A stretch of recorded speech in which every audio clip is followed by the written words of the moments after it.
The views expressed in this podcast are the personal views of the host and their guest, and do not reflect the views held or endorsed by the RAG FM radio network or its affiliates. This is the Dolphin Lives Matter podcast on the RAG FM radio network, because Dolphin Lives Matter.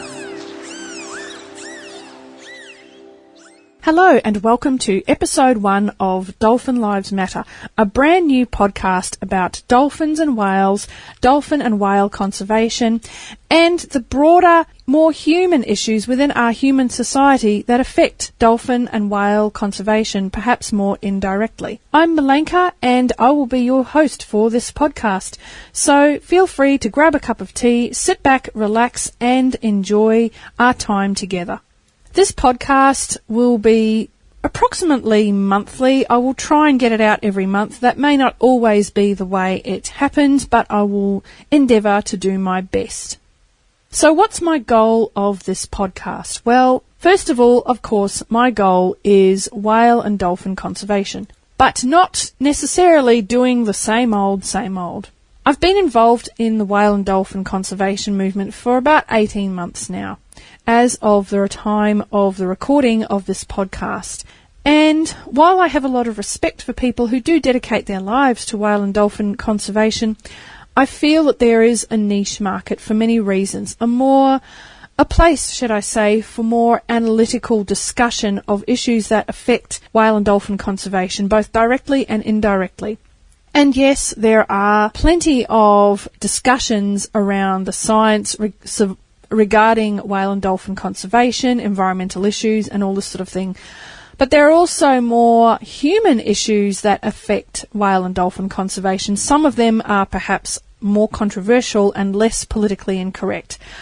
I do politically incorrect really well. I do controversial really well. I'm actually politically on the right wing, which I will get to very soon. But I recognise that there are forces within human society that do have a more indirect bearing on whale and dolphin conservation. These issues include things such as demographics, such as affirmative action, quota and diversity hiring, issues to do with feminism and how that affects our ability to engage in more environmentally friendly practices, issues around organic farming, consumption of organic food, and fostering homegrown organic food co-ops and other means of food production and distribution that promote more organic and more local food production and distribution.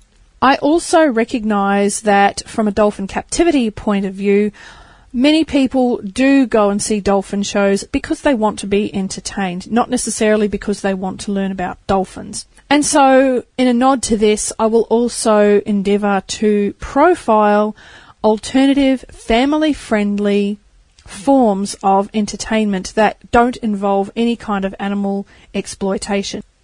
And so, to this mind, this podcast has been a dream that I have because I have been involved in the political sphere for the past probably about 15, 16 years now, both on the left and the right wing.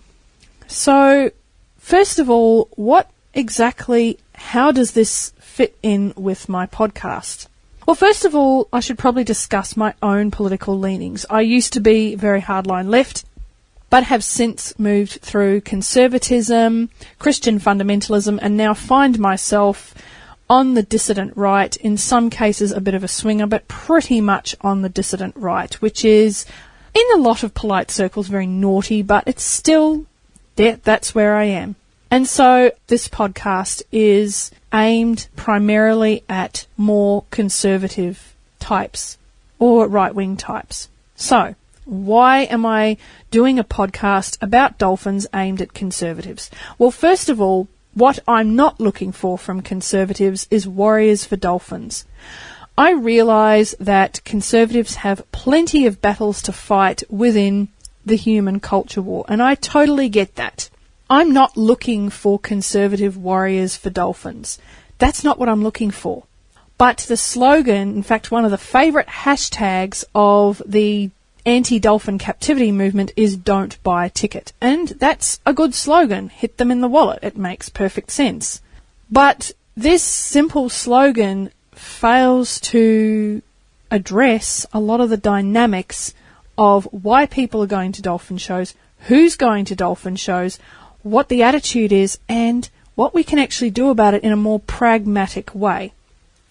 So firstly, the reason that I want to aim this podcast primarily at more right-wing and conservative audience is simply because of something that people in the dolphin anti-captivity movement always say: children are our future, and they're right. But of course, in typical lefty fashion, they don't stop and look at who is having the children.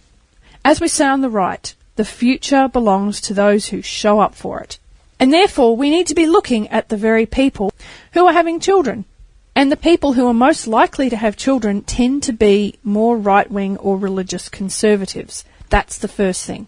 In other words, they are the people who are going to be showing up for the future. So the future belongs to them. If children are our future, then to me it makes perfect sense that we need to educate the children, not to buy tickets, but we need to educate the future. And, of course, in typical lefty fashion, that just involves going into the schools and talking to kids in schools. One slight problem, though. Conservatives and more right-wing types are more likely to homeschool their children. So this approach of going into the schools is not going to reach a fairly sizable amount of this population. Therefore, I recognise that going into schools is not necessarily going to educate these children who are going to be our future and who are more likely to have children themselves. So therefore we need a different approach with this group. First of all, we need to educate the parents who are homeschooling their children. And of course the left misses the mark on this one too. Now, I care about dolphins very deeply, and a lot of us do. The problem is, though, that a lot of these more religiously conservative types, it's not necessarily that they don't care about dolphins, but they care more about people than they do about animals. So therefore, we kind of need a different approach to this problem. And the first part of the approach is assuring them that, or reassuring them, we're not looking for dolphin warriors. What we want to do is drain the pockets of the dolphinariums. And this can be done in a more pragmatic way as well. First of all, in this podcast, in the people I hope to interview and the discussions I hope to have, I want to show and prove the link between animal cruelty and violent crime. That people who are exposed to normalised animal cruelty are at higher risk of committing violent human-on-human crimes than people who are not in situations where animal cruelty is normalised. So, therefore, normalising the dolphin show is actually contributing to violent crime, whether the rest of us like it or not. But that is a discussion I intend to have in future podcasts. So therefore, showing these people that not only is there a link, but actually not exposing their children to these dolphin shows is actually better for human society in the long run. In other words, making this problem a people problem. Too often, the left use the stories of individual dolphins, and they have their place if you're kind of more of an anecdotal person rather than an analytical person. I tend to be more of an analytical person. And they also will live stream individual dolphin hunts from Taiji, which is good in showing what goes on the ground there. The problem is it's not going to really have an impact on those who either may be more analytical thinkers or they care more about people than animals. So you have to make it about people. That's the first thing. The second thing is addressing the don't buy a ticket hashtag. Now, of course, not buying a ticket is the right course of action. It dries up the wallets and the coffers and the pockets of these dolphinariums, rendering them essentially out of business. The problem, though, is that don't buy a ticket is telling these people not to do something. There's no alternatives offered to them. There's no alternative course of action. Or if you want to see dolphins, go and see them in the wild. But there's no kind of reflection as to why these people are going to dolphin shows. They see dolphins as entertainment. They may be awed and inspired by them, but they're entertainment. Remember, these are often people who see the environment as just here for us to exploit and for our enjoyment.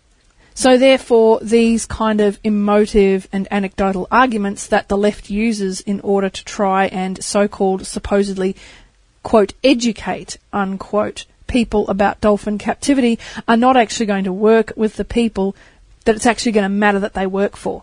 And so therefore, a different approach is needed. Of course, I support don't buy a ticket. No, we shouldn't buy a ticket. But what if somebody wants to be entertained? What if to them the dolphin show is just another form of supposedly friendly or family-friendly afternoon's worth of entertainment?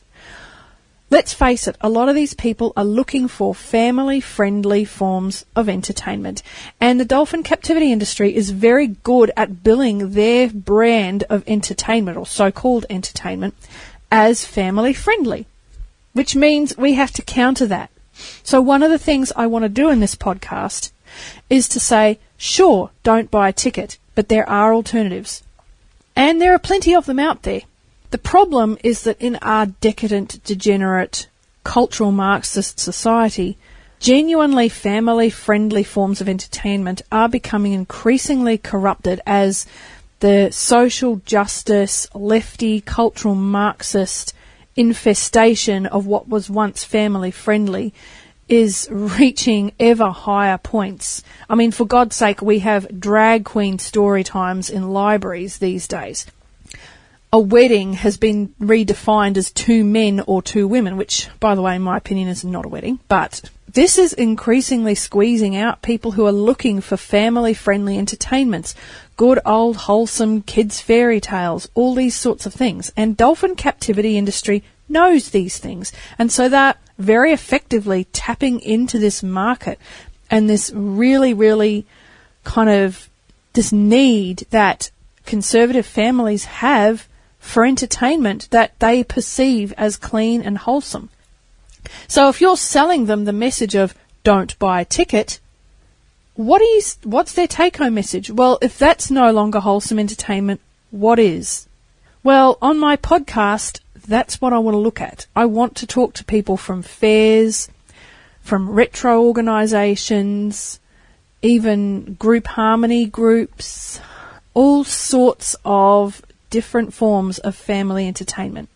The first question that can be asked is, okay, one way I would perhaps put it is that if you're talking to somebody that perhaps is more conservative or right-wing and has a large family and wants some entertainment, instead of just saying don't buy a ticket, one way you could say or deal with it is to be pragmatic and say, what sort of family-friendly entertainment could you recommend to these people that comes to the same monetary value as what they'd pay to go and see a dolphin show, swim with dolphins or whatever, which is precisely what I want to do. So another part of this goal of this podcast is to perhaps profile these types of family-friendly entertainment, these forms of genuinely clean, wholesome, family-friendly entertainment that don't involve the exploitation of dolphins or other animals or whatever, but entertainment that is clean and wholesome and that your average conservative parent with a large family who wants to raise their kids right is going to feel comfortable and happy about taking their kids to. Because we in Anti-Cap know that dolphin shows are not wholesome entertainment, but we have to show that to the people that it matters that they understand it. So that's part of it as well, is profiling different forms of entertainment. And so another thing is even to give some pragmatic suggestions. The thing that people in the anti-captivity movement and all these lefties that are in it fail to realise is that these conservatives tend to live inland, especially if you're talking about America. My podcast is done from New Zealand, but it is broadcast to a worldwide audience. If you're an American conservative with 8 or 9 kids, you live inland, you know, you are miles away from the sea. Let's be honest, seeing dolphins in the wild is not really a viable option for your family. So maybe making some pragmatic suggestions. Instead of everyone getting a Christmas present one year, let's put that money towards going on a holiday and going and seeing some more